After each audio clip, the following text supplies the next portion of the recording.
So, yeah, welcome. This is take three of Attitudes of Mindfulness. So, it is the second part of what we did last time, which was looking at how the attitudes of mindfulness are linked to the benefits of mindfulness, and how by cultivating these attitudes in our practice, we can bring those characteristics or those attitudes or behaviors into our life as well. So what we're doing today is we're going to bring that into the body. So we're looking at how these attitudes might apply to our body. And as we all know, we have mixed opinions and beliefs and stories with our bodies. Some of us are carrying injuries, some of us are carrying trauma, some of us are unwell, we've got horrible sensations in our body. Some of us don't even connect with our body. We have a conceptual version of our body in our head, but we don't know how to feel our body. So what the embodied mindfulness practice does is we focus on bringing awareness to sensations of the body. And we use a body as an anchor, which means whenever we lose our attention, once we wander off into thinking or distraction, we come back to the body. Because when we connect with sensations, we're always present. Sensations of the body only appear in this moment. So a mindfulness practice, a traditional one, we're focusing on the breath and we're noticing what's going on in the thoughts, we notice emotions, and it's more cerebral. But an embodied practice can help for a number of reasons, and the main one is when we become familiar with the sensations of the body, we learn to get to know some of those sensations that might be associated with emotions. And they often come into the body before they come into the mind. And sometimes by the time emotions have got into the mind, they're surrounded by a load of thoughts that amplify the emotion. So we can become angry, and then before we know it, we're thinking angry thoughts and we're making the anger worse, and we're kind of in an anger cycle. I don't know if we can relate to perhaps an incident last time we got angry. Maybe somebody cut us up on the road or did something rude. So there would be an initial bodily reaction of some kind of energy. Then a story forms about that incident, about the person in question, and then the insults start either in our head or come out our mouth.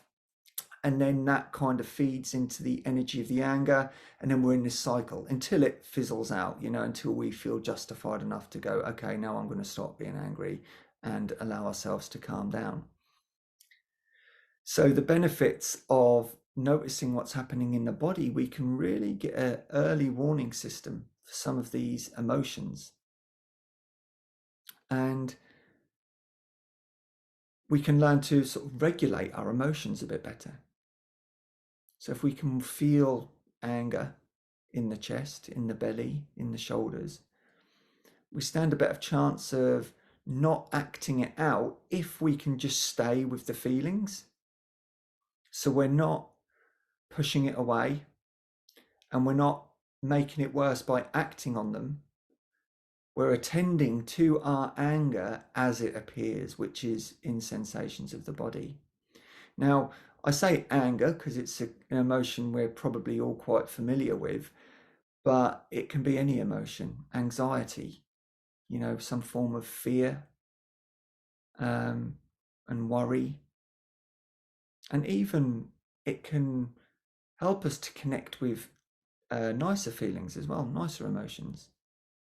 We get to see a new dimension to our joy if we can feel it in the body. I remember with a recent sad event that I felt I was avoiding the sadness.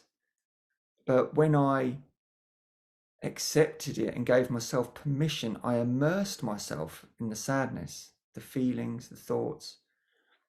And it went from this horrible feeling to this healing. The sadness was healing me, and it gave me a real new insight into what the emotion was doing. So we maybe look at relating that to anger. What is it doing? You know, anger at its root is creating energy for us to change something, but we often get lost in the thinking side of it. So can we, if there is something to do, you know, anger can be related to certain things that we need to change. Can we use that energy to create the change we need instead of getting lost in the story and acting out in a way that we might regret? So mindfulness in the body can also help get us out of our heads if we're feeling particularly stressed or distracted or disconnected. It can help with things like chronic pain, people who suffer from long-term pain issues. A mindfulness practice enables us to directly perceive the sensations related to pain before we label them pain. And this is something that takes a lot of work. You know, this isn't something that just happens overnight, but there's been numerous studies and accounts of people with chronic pain who were able to manage their pain through mindfulness, through attending to the sensations with curiosity and acceptance. Now, I've just come back from that 10-day Vipassana retreat, and some of the meditation practices you do, you have to sit without moving, and this can sort of, the amount of hours that you're sitting during the day, it builds up pain, you know, and it starts off as a numbness, and then it goes into burning, and then, you know, you're in quite a lot of pain, and the discipline is to observe it neutrally. So we try not to get involved in pushing it away, fighting with it. And obviously we don't want to get too attached to it either. So we try and observe these sensations neutrally. And with pain, we can start exploring, how does it feel? What is it made of? Is it hot? Is it cold? Is it hard, soft? Is it moving? Can we find the center of it? And by doing this, we're coming out of the mental side of it, the story, the time-based element of pain, and we're coming into the direct experience of it. And certainly for me, it would be really the last sort of 20 minutes of the practice where the pain was quite extreme, and it wasn't bearable for most of that, but there were gaps. There were gaps when the story dropped and the pain was allowed to be there. And that's quite extreme. It's not something we're going to do today, but we can apply the same principles to any sensations in the body, because we exist in this world where we're immediately either drawn into sensation because it's pleasant, or we move away from it because it's unpleasant. And we're in this kind of battle, this constant battle of moving towards and away. And a new arena of peace opens up when we stop that fight, when we become aware of what we're doing. So it's quite a deep practice, but the benefits are far-reaching, because when we learn how to treat our body with equanimity, with acceptance, then this has an effect in how we act in our daily lives as well. So we can be a little bit more stable. So that's probably all I'm going to talk about with regard to that today. I will just remind us of these attitudes of mindfulness before we get in. Then we're going to do a little exercise, and then we'll do the practice itself. So the attitudes of mindfulness are non-striving, acceptance, patience, trust, letting go, beginner's mind, non-judging, and gratitude. So these are the attitudes that we're encouraged to bring forth in the practice, but they're certainly not a standard that we have to reach or an expectation of how we should be, because we'll end up frustrated and beating ourselves up if we go for that. It is a learning thing, you know. Mindfulness is it's as much about learning to be peaceful than it is actually finding peace. You know, we have to learn through challenges. We learn through what doesn't work or how to negotiate with something that is unpleasant. It doesn't just come easily. So let's I'll wait for Carl to return before we do the little exercise. Bear with me on this one because it is getting a little bit might get a little bit airy fairy, but see if you can follow this along. This is a little exercise to develop different parts of our awareness, so that our awareness is how we perceive the world. And because we're going to go into the body, we'll use the hands to begin with. And we're just going to view the hands a few different ways. So if we just look at our hands, and we know these as our hands. Yeah, this is the label hands. So what we can do, the first exercise we can do is shut our eyes if we're comfortable to do so. So how do we know we've got hands without looking? Can we feel them?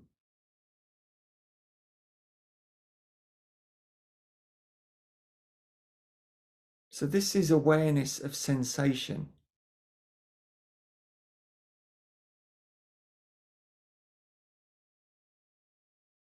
And it's okay if you can't feel them. It might just be that we can't feel them in this moment, and that's okay as well.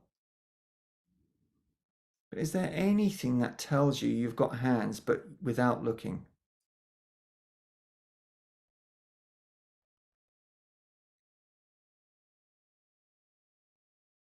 So the last one is looking at the hands again.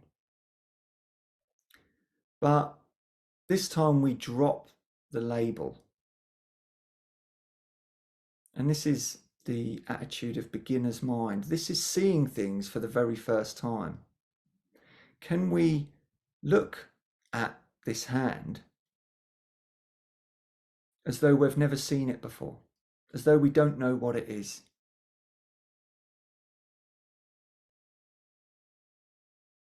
And this is observing through presence, through present reality.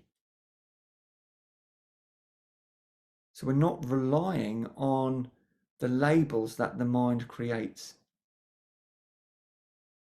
And it might change how we see the hand. It might not. So that's just a little exercise. We can let go of that now.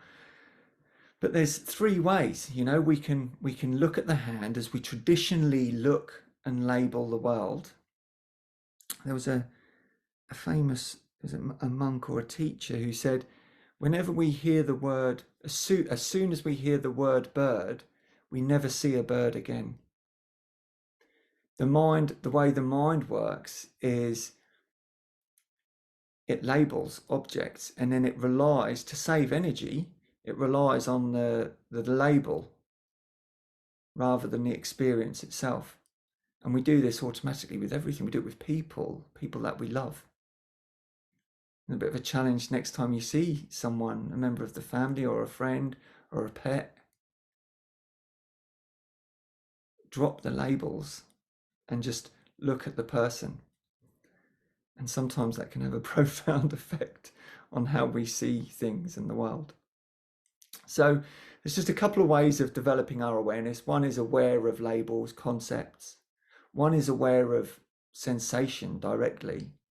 And then one is looking at the world and with new eyes, with fresh eyes, without relying on these labels. So we will start our meditation practice now.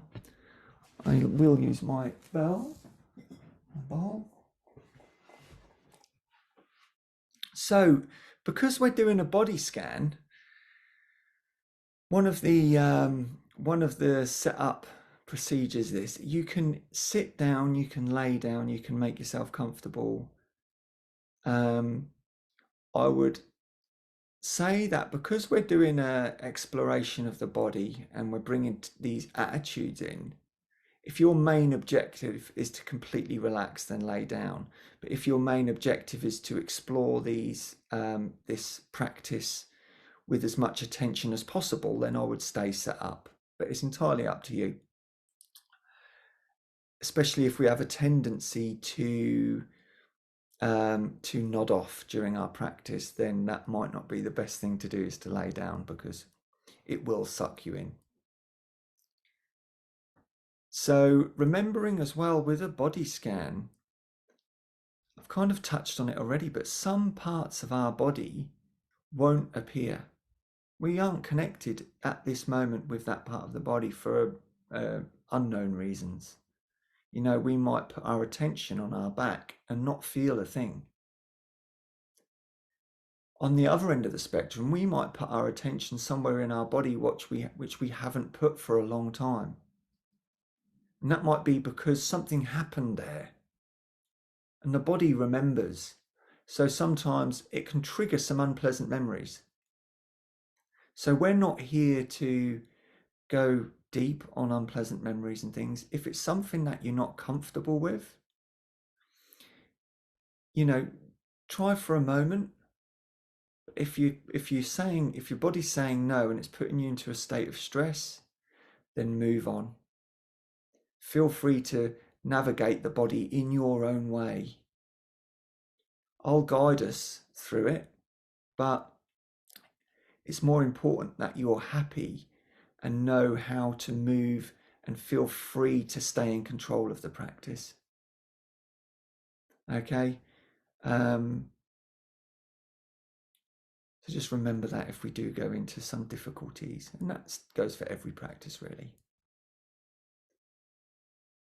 So with that being said, maybe if you're comfortable to close the eyes.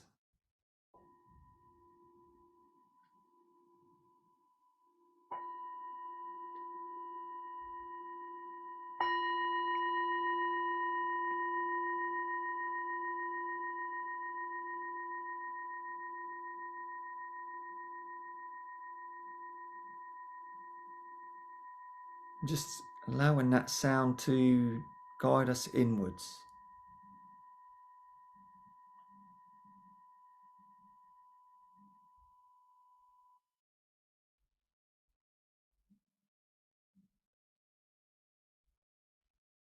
So we're drawing our attention closer.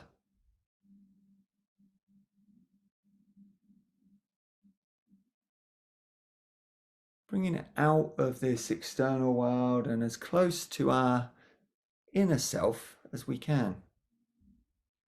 Our inner world.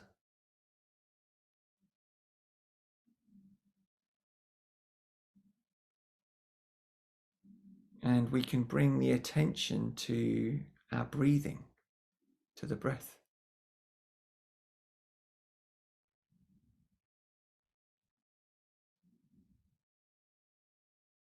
And noticing where we feel the breath in the body.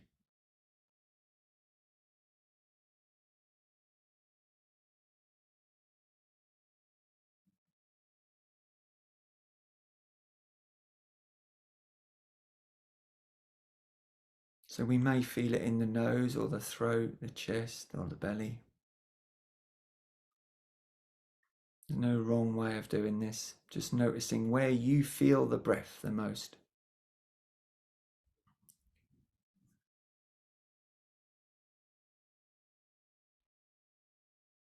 And coming in to notice the breath through sensation. So we might be able to hear the breath. We might be able to visualize the breath. Can we feel it directly? What lets us know that we're breathing?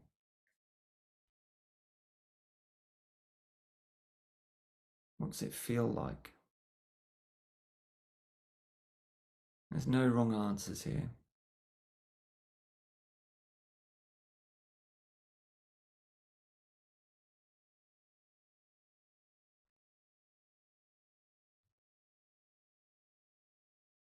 Start noticing the different sensations that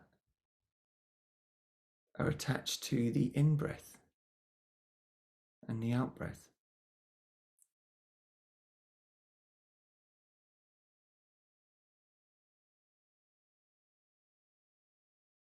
Sometimes we can notice that the in-breath is a little bit cooler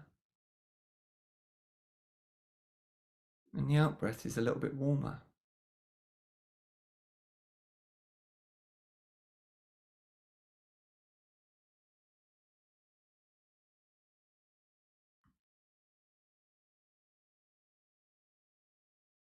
Notice how some of the breaths are short and some of them are long.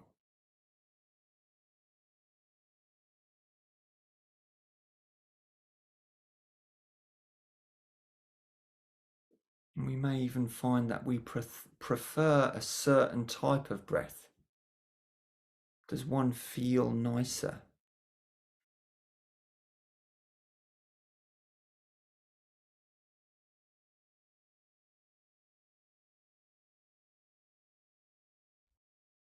And can we accept each breath as it arises without trying to change it?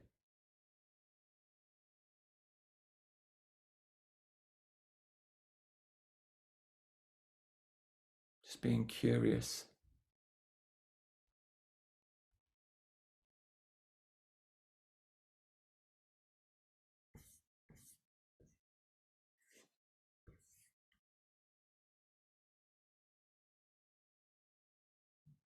And if the mind wanders into thinking, distraction, knowing very well that this is a very normal part of the practice, we let go of the distraction without judging ourselves. We return back to this moment and to the breath in the body, focusing on sensations.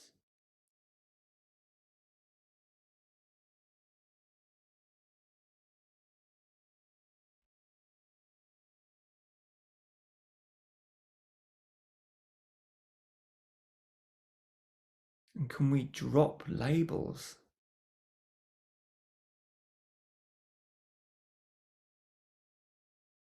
Go deeper into that feeling.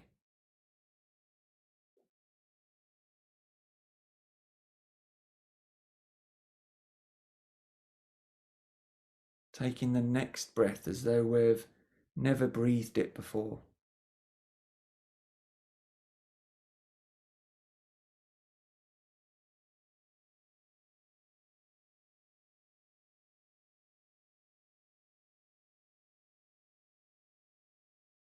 Trusting that the body knows how to breathe.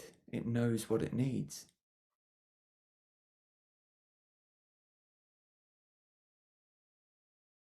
And we don't need to get involved.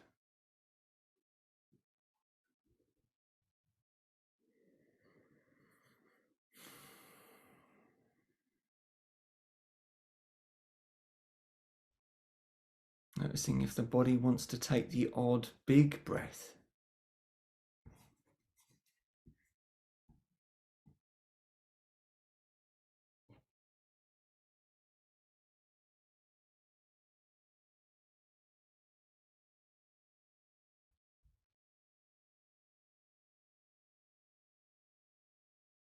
Are we striving for the breath to be a certain way? Or even ourselves to be a certain way? One of the most common thoughts we have in a meditation practice is, I'm not doing this right.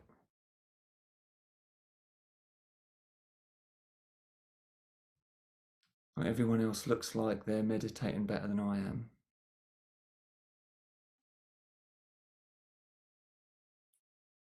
So, as with any form of distraction, the thoughts, we just let them go.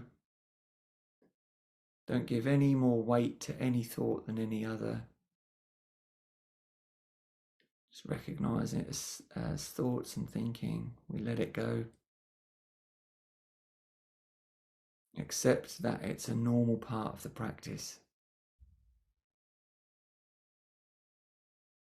And without judging, we bring our mind back onto this breathing body.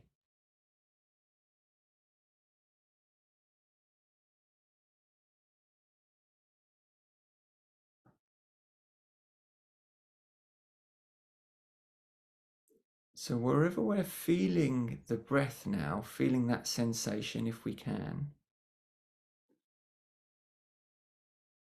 we move our awareness, our attention, or our focus to our feet?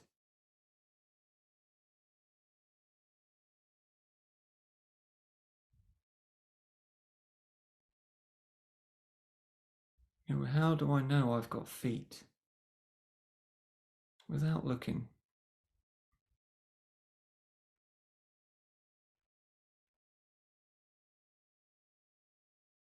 And what does it feel like in that area?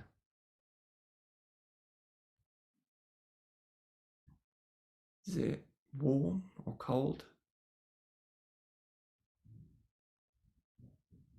Is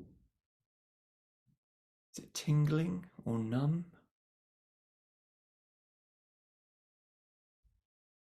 Painful? Relaxed?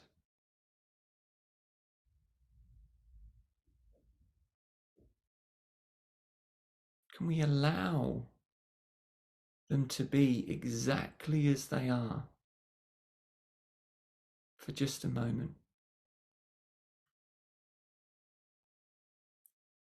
Even if we can't feel them, even if there's a sensation we don't like.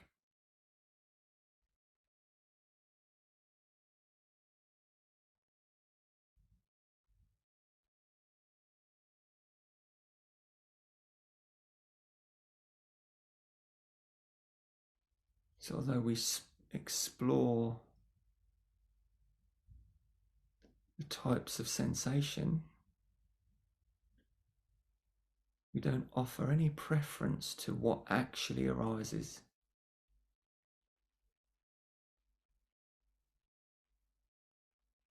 Because it's always changing.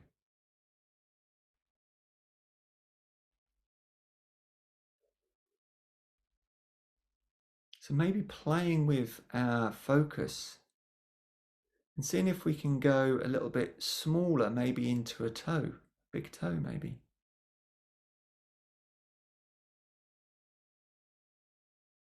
Without straining, just gently guiding it there. And then maybe coming back out to the feet. And then maybe the lower legs, the calves and the shins. And noticing if there's any sensation there.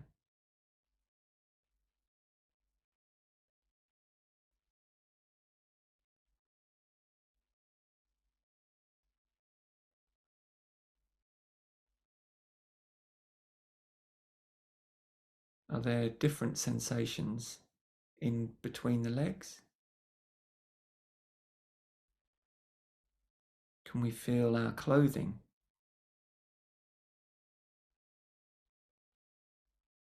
Can we feel the body from within?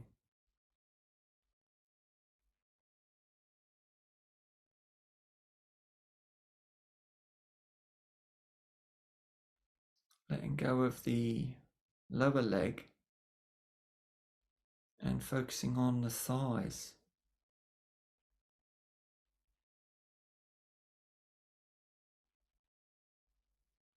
Big thighs. What are they feeling like right now?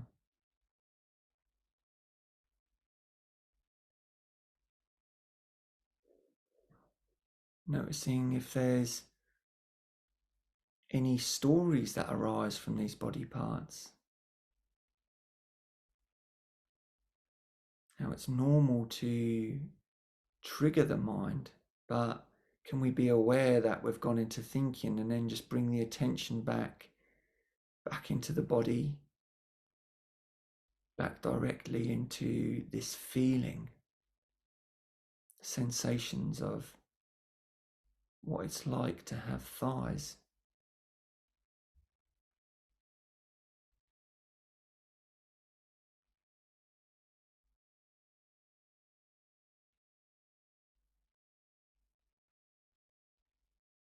Are there superficial sensations on the outside of the body, the skin? Maybe deeper ones, muscles under the skin or even into the bone.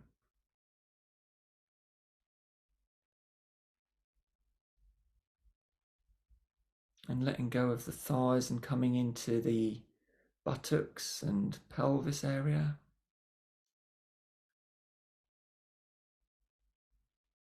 Only quite a solid feeling of being sat down here. A heavy connection with the ground through the chair or whatever we're sat on.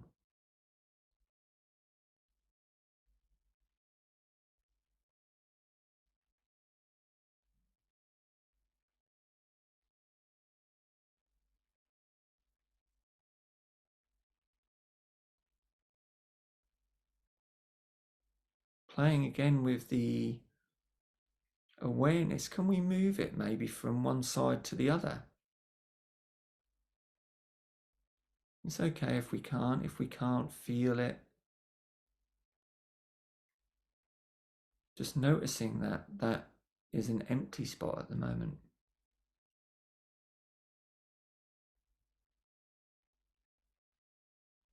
And expanding our awareness now to include the whole lower body, so everything from the buttocks and the pelvis area down through the groin into the thighs, into the knees and the shins, calves, ankles, feet and toes.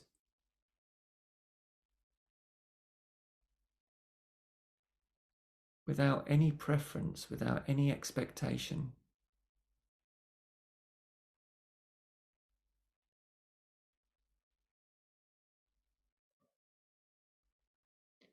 Can we notice if the feelings are moving or are they still?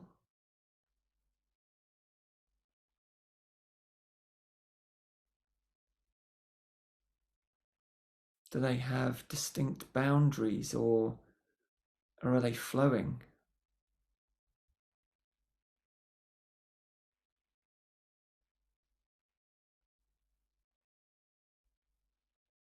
Can we drop the label lower body and just feel that area directly?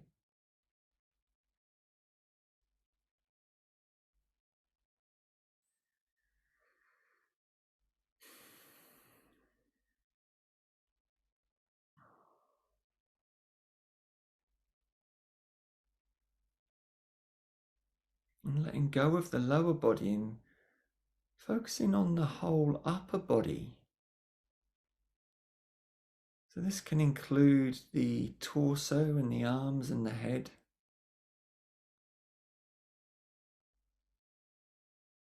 Any part of that or the whole thing.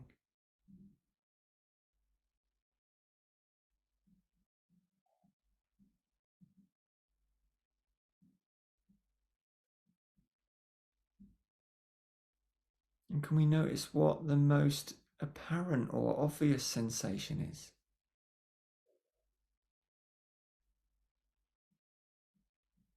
Become familiar with that wherever it is, whether it's in the head, maybe the hands, maybe somewhere in the belly, or something that's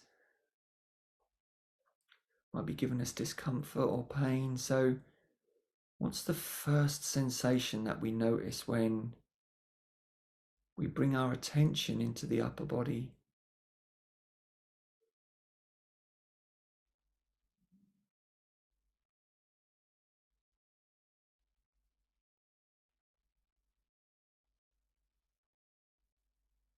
And like a curious scientist, can we observe it?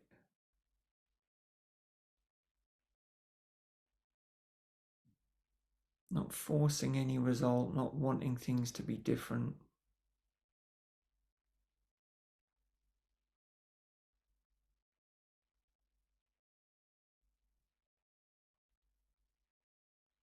Maybe we're feeling like a hard, solid, perhaps even painful sensation.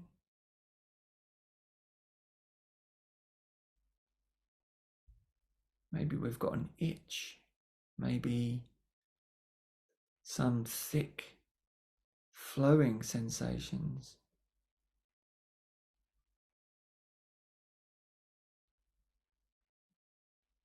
Maybe some very light, tingling sensations.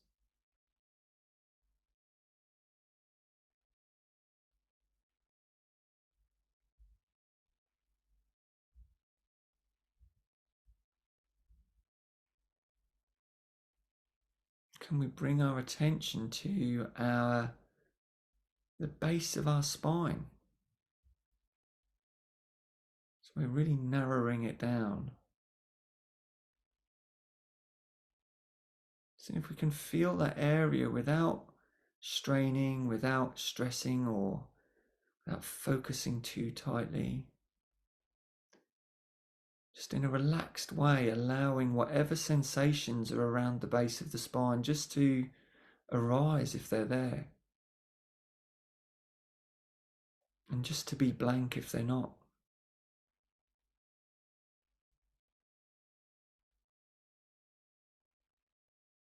And gradually moving up the spine, through the lower back,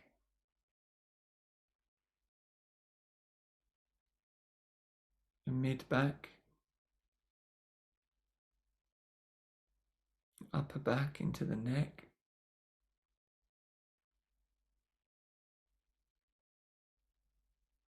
coming into the sensations of the face.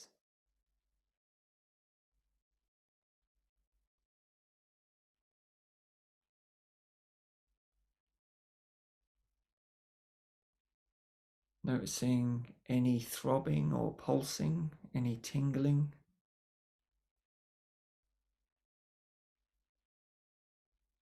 Any itches or maybe blank spots.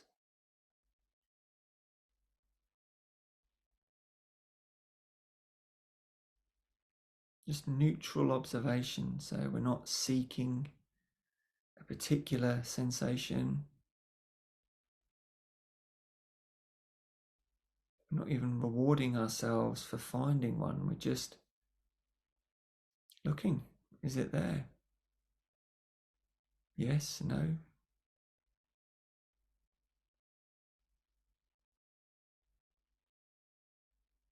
If no, noticing that there's a blank space there. If yes, what does it consist of?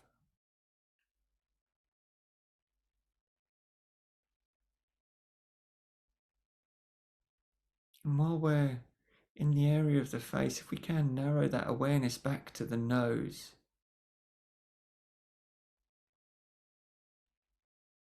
again starting to feel that air coming in the body.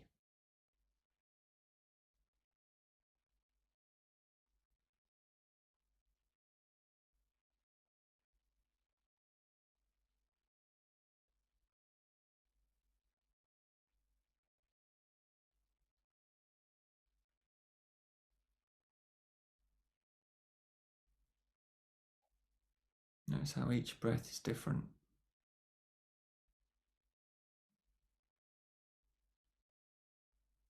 And then coming aware of the whole body.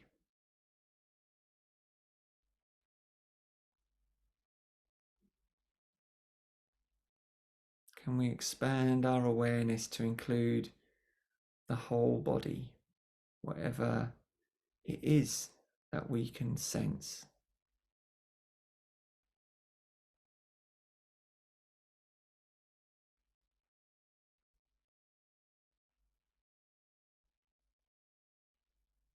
And can we feel the body from the inside?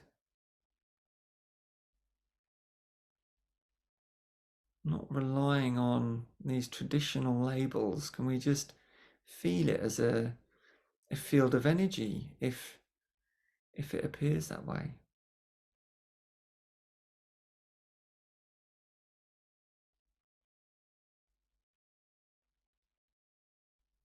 Does it have boundaries? Is it moving? Is it changing?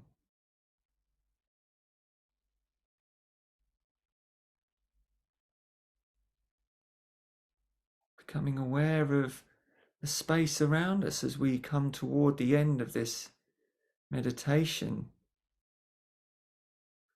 Noticing our environment again.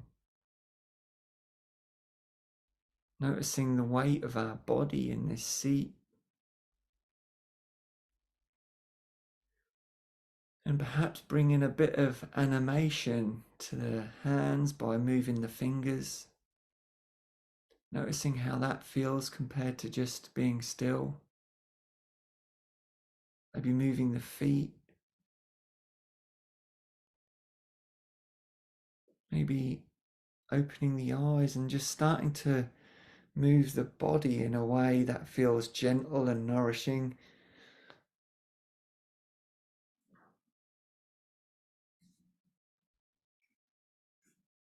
And then allowing the sound of the gong just to bring us back.